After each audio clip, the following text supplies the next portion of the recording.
Jesus Coffee, bon matin. Tu as dit quoi? Jesus Café, c'est Jesus Coffee. Jesus Coffee, bon, alors c'est les premières semaines, on te pardonne encore, c'est Oui, pas grave oui. Laurie, j'espère que tu vas bien. Oui, nickel. Ça va bien dans ta vie, ta fille, Tout va bien, tes enfants? nickel. On est en semaine de jeûne et prière en plus, donc C'est vrai. Mazel Tov. C'est vrai, jeûne et prière tous les jours à 6h30, venez nous rejoindre à l'église. On est un petit peu fatigués, j'avoue, parce que c'est 2 semaines intensives de jeûne et prière, mais ça nous renouvelle, ça nous booste, ça nous entraîne, et puis voilà, on est ensemble en plus, donc ça c'est le top du top. Voilà, alors on va continuer, donc n'oubliez pas, je vais juste faire un petit aparté là tout de suite, restez jusqu'au bout de l'émission s'il vous plaît, parce qu'on va vous présenter un livre, et je voudrais pas que, vous ayez à rater ça, parce que ça va franchement booster votre foi aussi. Alors du coup, on va continuer notre semaine, on entame cette nouvelle semaine, on est lundi matin, on est à fond, il est 7h du matin et on va continuer sur la prière et le thème de la semaine c'est la vie de prière et de foi. Du coup ça nous parle, parce qu'on est en jeûne et prière, parce qu'on est chrétien, parce qu'on sert Dieu. Et donc on a un petit peu des choses à vous dire. Qu'est-ce que tu peux nous dire Laurie, toi, de ton côté? Alors, la prière, pour moi, je l'assimile aussi à la foi. Ouais, complètement. Parce que pour prier, c'est prier en quelqu'un en qui on croit. C'est vrai. Et forcément, il y a un texte dans Marc au chapitre 11, à partir du verset 22, qui dit « Ayez foi en Dieu. Je vous le dis en vérité, si quelqu'un dit à cette montagne « ôte-toi de là et jette-toi dans la mer », et s'il ne doute point en son cœur, mais croit que ce qu'il dit arrive, il le verra s'accomplir. C'est pourquoi je vous le dis, tout ce que vous demanderez en priant, croyez que vous l'avez reçu et vous le verrez s'accomplir. Amen. Amen. Vous voyez, quand on regarde ce texte, et c'est Jésus qui parle là, Jésus va dire en fait qu'il faut croire que notre prière va être exaucée, croire que ce qu'on va demander va arriver. Et pour ça, il n'y a pas d'autre solution que d'avoir la foi. La foi en qui? En Jésus-Christ. Et à plusieurs reprises, on va voir un moment le centenier qui arrive et qui va venir demander à Jésus de guérir quelqu'un qui travaille pour lui dans sa maison. Et Jésus va lui dire, mais qu'il en soit fait selon ta foi. Et à plusieurs reprises, Jésus dira ça aux personnes qui s'approchent, qu'il en soit fait selon ta foi. Amen. Et c'est vrai que la foi, c'est ce qui va pouvoir booster ta prière. Parce que si tu pries et que tu ne crois pas en ce que tu demandes, mais comment tu veux que ça s'accomplisse? À un moment, même dans Jacques, c'est vrai. Il est dit, mais si tu demandes quelque chose et que tu n'y crois pas, alors tu es comme la mer qui est agitée, tu recevras jamais rien. La réalité, c'est que dans la parole de Dieu, tout est une question de foi. C'est vrai. Croire en Jésus-Christ, avoir confiance en lui. Quand la parole de Dieu dit que si on demande, on reçoit, tout simplement croire que la parole de Dieu est la vérité. Et du coup, ça demande vraiment une confiance totale et aveugle. Plutôt que d'essayer d'être dans nos raisonnements, oui, mais peut-être que ça ne marchera pas pour moi. C'est vrai que j'ai entendu parler des autres. C'est vrai que ceci... Non. Crois seulement que la parole de Dieu est la vérité et que tout ce qu'il y a dedans est vrai. Moi, j'ai vécu tellement de choses juste parce que j'avais la foi, parce que je croyais que ce que Jésus me disait était vrai. Amen. Et j'ai été guéri. Je me rappelle, moi, à l'âge de mes 6 ans, j'avais plein de boutons sur tout le corps. C'était vraiment quelque chose de difficile. Et puis je sais que ma mère me racontait que quand je me réveillais le matin pour enlever mon pyjama, j'étais obligé d'être placé dans de l'eau tiède parce que ça suintait sur le corps, ça risquait d'arracher un peu ma peau, de faire très mal. Et un dimanche après-midi, je sais qu'aujourd'hui ça se fait plus trop, tu sais, les réunions d'évangélisation où il y avait juste 3 mamies. Et puis, gloire à Dieu pour ces réunions, parce qu'il y a eu des gens touchés. Bien sûr, vraiment. Il y a des Mais ce que je veux dire, c'est que j'arrive à une de ces réunions, ces fameuses réunions, heureusement qu'elle y était ce jour-là. Et puis là, il y a le pasteur, c'était un pasteur qui s'appelle Daniel Keinec et qui me dit, voilà... ceux qui veulent s'approcher, qui ont besoin de l'aide dans la prière, de l'imposition des mains, qu'ils s'approchent, on va prier pour eux. Amen. Et moi, j'arrive avec tous mes petits boutons, voilà, toute ma santé fatiguée, malade et triste un peu, parce que à l'école, c'était pas facile. On pouvait se moquer de moi parce que j'étais différent. Et il prie pour moi et il me dit, mais dis-moi, qu'est-ce que tu veux, Laurie? Pourquoi tu t'approches? Pourquoi tu veux que je prie pour toi? Et il était vraiment gentil, ce pasteur, un grand cœur. Et je lui dis, en fait, j'ai plein de boutons partout et c'est désagréable et j'aimerais que ça parte. Il dit, ah d'accord. Il dit, est-ce que tu crois que c'est possible? Bah oui, Jésus a dit que c'était possible, c'est pour ça que je me lève. Et il voulait tester ma foi et il voulait voir et me faire comprendre que oui, avec la foi, tout est possible. Et donc du coup, c'est la clé. Et du coup, il a prié pour moi. Le lendemain matin, je me suis réveillé sans aucun bouton sur le corps. Ma mère m'a prise, elle a appelé le médecin traitant de la famille à l'époque, elle a été me montrer. Elle m'a pris aussi parce qu'elle travaillait à l'hôpital à Brest. Et puis elle a fait le tour de son service où elle travaillait pour me montrer à toutes ses collègues de boulot. Et elle disait, regardez ce que Jésus a fait à mon fils et tout. Un véritable miracle. Extraordinaire. La foi d'un enfant. Jésus va dire que le royaume des cieux est à ceux qui sont semblables aux enfants. Amen. Une foi simple. Ouais. Si la Bible dit, crois seulement et tu verras la gloire de Dieu s'accomplir dans ta vie. Amen. Alors moi j'ai mon petit truc à dire, mais franchement je crois que là c'est un petit moment divin, il y a peut-être un problème dans ta vie et t'as besoin peut-être d'actionner ta foi. On va prier pour toi, Laurie, tu veux bien prier? Parce que là je pense qu'il y a quelque chose au niveau t'es peut-être touché par la maladie, le deuil ou peut-être un divorce, une situation compliquée. En tout cas par la foi, toutes les montagnes peuvent tomber et on le croit ce matin, on va le déclarer, on va prier pour toi. Même à travers l'écran, crois-moi, que Jésus peut agir dans ta vie. Si tu crois, tu verras la gloire de Dieu. Amen. Seigneur mon Dieu, je te prie vraiment pour tous ceux qui ont des souffrances particulières, que ce soit dans la santé, la maladie ou même dans leur famille, le couple.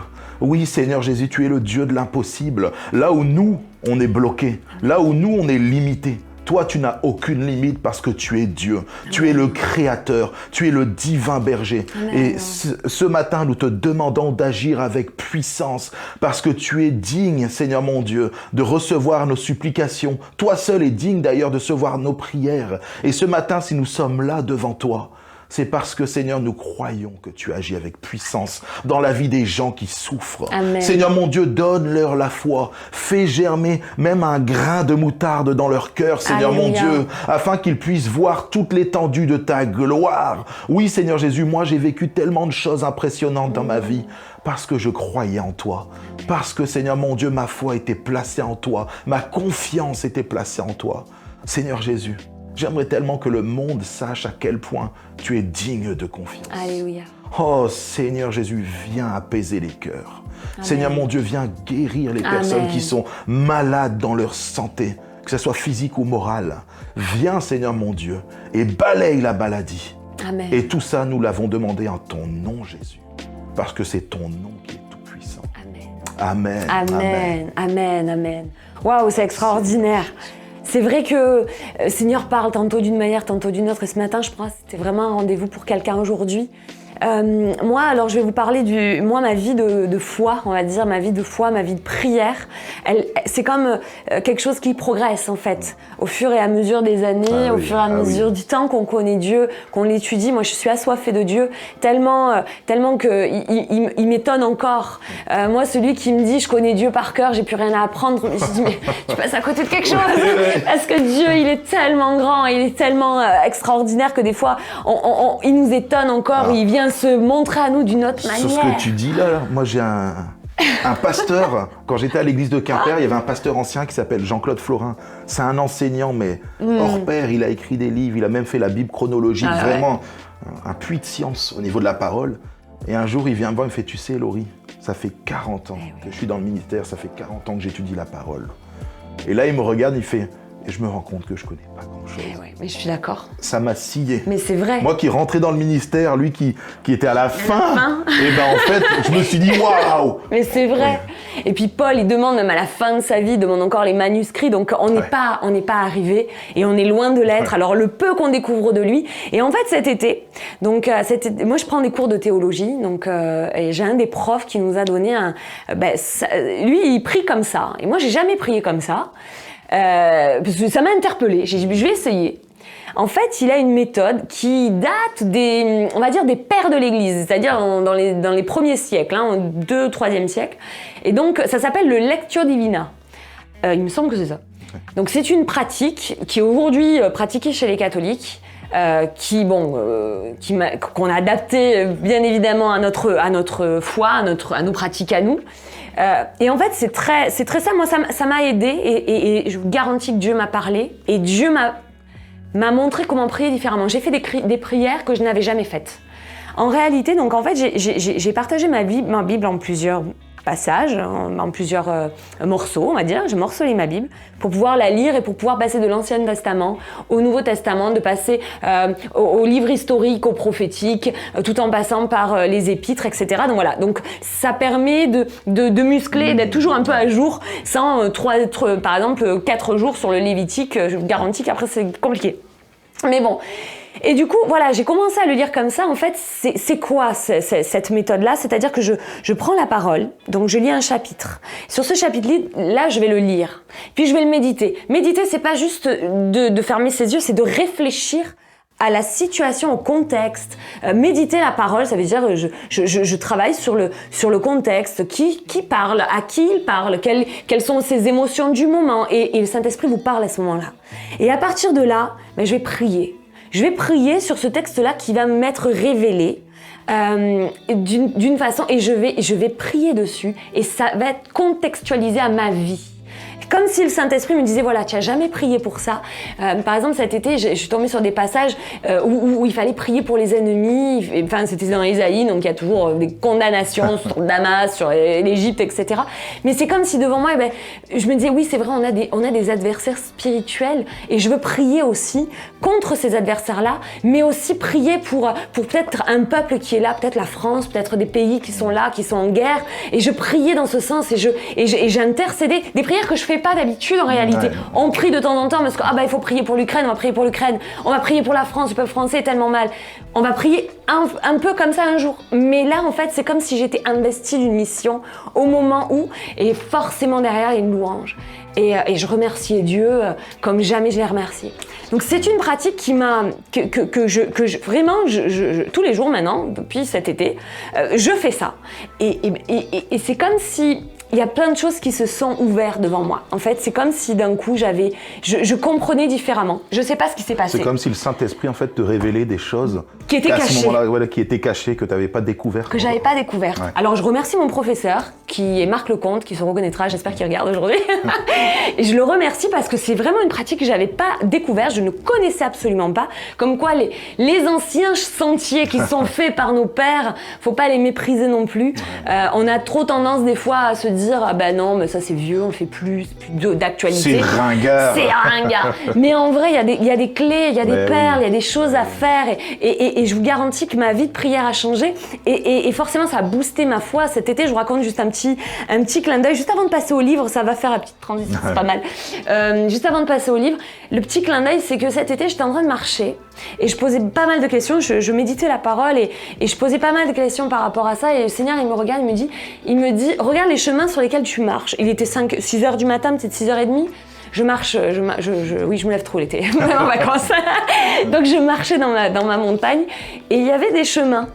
Et je posais la question à Dieu, mais je comprends pas, je posais vraiment des questions, j'avais vraiment des questions, je me disais, mais je comprends pas, tu m'as parlé, comment ça se fait que ça marche pas comme ça, comme je voudrais, qu'est-ce qui se passe, est-ce que c'est moi qui me trompe, qu'est-ce qui se passe?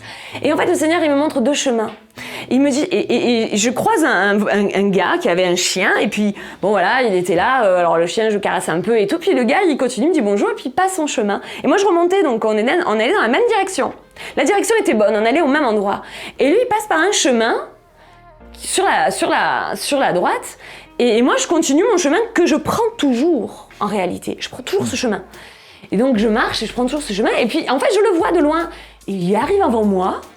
Bon, alors il marche plus vite. Et je me pose des questions par rapport à ça. Et après, je dis, je vais repasser par ce chemin. Et en fait, quand je suis passée par ce chemin, j'ai dit, je vais compte. Et en fait, je me suis rendu compte que ce chemin-là, il était pas caillouteux, il était plat. J'avais pas de problème de bosse, il y avait rien. Il était parfait. Un chemin parfait. Et en fait, là, le Saint-Esprit qui me dit, tu vois le chemin, le chemin que tu as emprunté, c'était le bon. Dans le sens où il allait dans la bonne direction. Le truc, c'est que tu as choisi le chemin parallèle.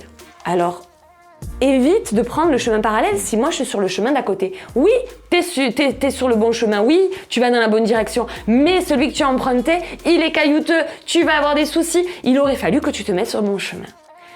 Écoutez, je me suis repentie derrière parce que je me suis dit, effectivement Seigneur, écouter la volonté de Dieu, c'est le connaître. Et comment on connaît la volonté de Dieu?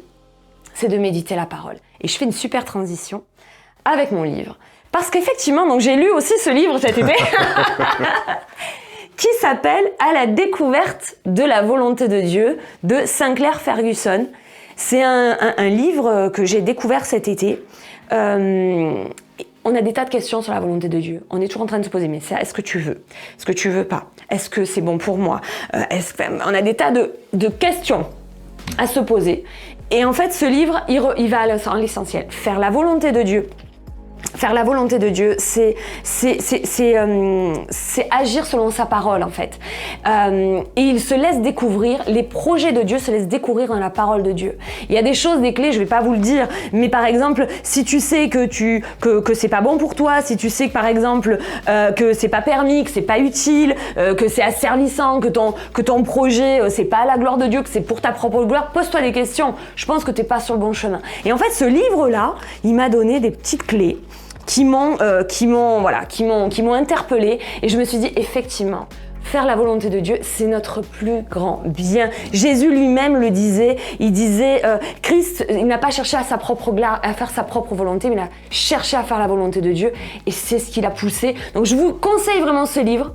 Sinclair Ferguson, À la découverte de la volonté de Dieu. Il est topissime. D'ailleurs, c'est ce que Jésus fait. Et oui, qu'on fasse la volonté du Père. La volonté du Père. C'est là qu'il reconnaît son père, sa mère, ses frères, etc. etc. Et ses sœurs. Et ses sœurs, etc. Ok, bon on va prier. Je vais prier pour toi avant le petit béniscope. Avant le petit verset qui va t'encourager pour cette semaine, je vais prier pour toi, on va prier ensemble. Seigneur Jésus, je sais que tu as prévu aujourd'hui un rendez-vous divin. La volonté de Dieu, c'est que chacun te connaisse. Ta volonté, c'est que chacun soit sauvé. Seigneur mon Dieu, je prie maintenant pour que nous puissions encore aller te chercher, que nous puissions retrouver ou trouver une vie de prière qui est efficace, qui est efficiente, qui porte du fruit. On veut te trouver, on veut te chercher, on t'aime tellement, Seigneur. Je prie pour chacun de mes frères et mes sœurs, peut-être qu'ils sont tombés, peut-être qu'ils sont découragés, peut-être qu'ils n'ont même pas l'envie de prier. Jésus, je prie que ton esprit maintenant les rebooste, de faire une prière vers toi qui montera, qui fera une percée spirituelle. Jésus, je prie maintenant que tu viennes nous ressourcer, nous relever, nous redonner des forces parce que tu es Dieu et que nous voulons faire ta volonté. Amen, amen et amen. Voilà. Alors, je crois qu'on a le béniscope. Ouais. On le fait? On y va. Ouais, parce que je crois qu'on est un peu en retard, mais c'est pas grave, on le fait quand même. Vas-y. Alors moi, j'ai ton verset à toi, un verset c'est quoi? qui se trouve dans les psaumes. Ouais. Un verset qui est vraiment connu, mais ce verset-là, moi, me parle, surtout quand j'étais au début de ma conversion. J'étais en train d'arriver sur le chemin que Jésus propose. Ouais. Et c'est « Fais de l'Éternel tes délices, et il te donnera ce que ton cœur désire. » Amen. Vous savez, c'est quelque chose de tellement magnifique, ce verset-là. En fait, souvent, nous, on a tendance à faire l'inverse. On fait de nos délices ce que notre cœur désire, et puis ensuite, on s'attend à Dieu. Mais en réalité, la Bible nous demande de faire l'inverse. Mettre Dieu en premier dans nos vies, c'est la chose la plus importante. Et puis, ce jour-là, moi, j'ai eu une histoire difficile. Avant de donner ma vie à Jésus, ça a été très compliqué pour moi. Et j'ai eu séparation avec la mère de mon fils, j'ai abandonné tout le monde. Et puis, un jour, quelqu'un me prêche la croix, me prêche Jésus. Et puis, il me donne une Bible, je commence à la lire et tout, et je tombe sur ce verset, et il vient se marquer sur mon cœur. Fais de l'Éternel tes délices. Et ce qui se passe, en fait, c'est que ce jour-là, j'ai décidé de mettre Dieu en premier dans ma vie, simplement. J'ai dit, Seigneur, je vais essayer. T'es vivant. Je commence à croire vraiment que tout ce qu'il y a dans ta parole est vrai. Alors, je m'approprie ce verset-là. J'ai mis Dieu en premier dans ma vie. Vous n'allez pas me croire, mais dans les semaines, enfin la semaine même qui a suivi, Jennifer qui me parlait plus, voilà, c'était un cadre très compliqué, me retéléphone, on reprend contact. Wow. Et Dieu a œuvré vraiment en profondeur parce que j'avais décidé de faire de l'Éternel mes délices. C'est-à-dire que le matin, je me levais, c'était lui qui était dans mon cœur, dans mes pensées. Le soir, j'allais m'endormir et c'était à lui que je pensais. Et je voulais le remercier pour ma journée. Et quand j'allais mal, c'était lui, mais quand j'allais bien, c'était lui aussi. Amen, amen. Et j'ai fait de l'Éternel tout ce qui, enfin, on va dire, l'essence même de ma vie. Voilà. Amen. Amen. C'est magnifique. Alors moi, j'en ai un aussi. C'est dans 1 Thessaloniciens 5, verset 19. C'est juste après, au moment où Paul dit priez sans cesse. Priez sans cesse, c'est ça la volonté de Dieu, que vous recherchez tout le temps, que vous soyez tout le temps connecté à lui. C'est ça, priez sans cesse. N'empêchez pas l'esprit de vous éclairer, ne méprisez pas les prophéties.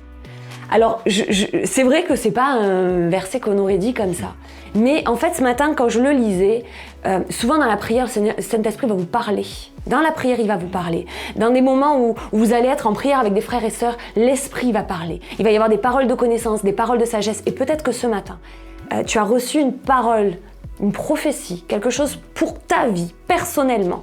Ne la méprise pas, ne la mets pas de côté. Ne la méprise pas parce que la volonté de Dieu, c'est que tu accomplisses le dessein et le projet qu'il a pour toi. Alors ne méprise pas cette prophétie, prie, repens-toi et reprends contact avec Jésus parce que c'est là sa volonté. C'est là sa volonté. Amen. Amen. Voilà. Bon, on a passé une super émission. J'espère qu'en tout cas, vous avez passé un bon moment. Nous, on s'est régalés. Ouais, c'était super. C'était super. Donc, on se retrouve demain matin. N'oubliez pas, pour ceux qui sont assidus à 6h30 avec nous, nous avons notre jeûne et prière à l'église. Et surtout, n'oubliez surtout pas, source de vie, The Church to be. À très vite. Soyez bénis. Bye. Salut.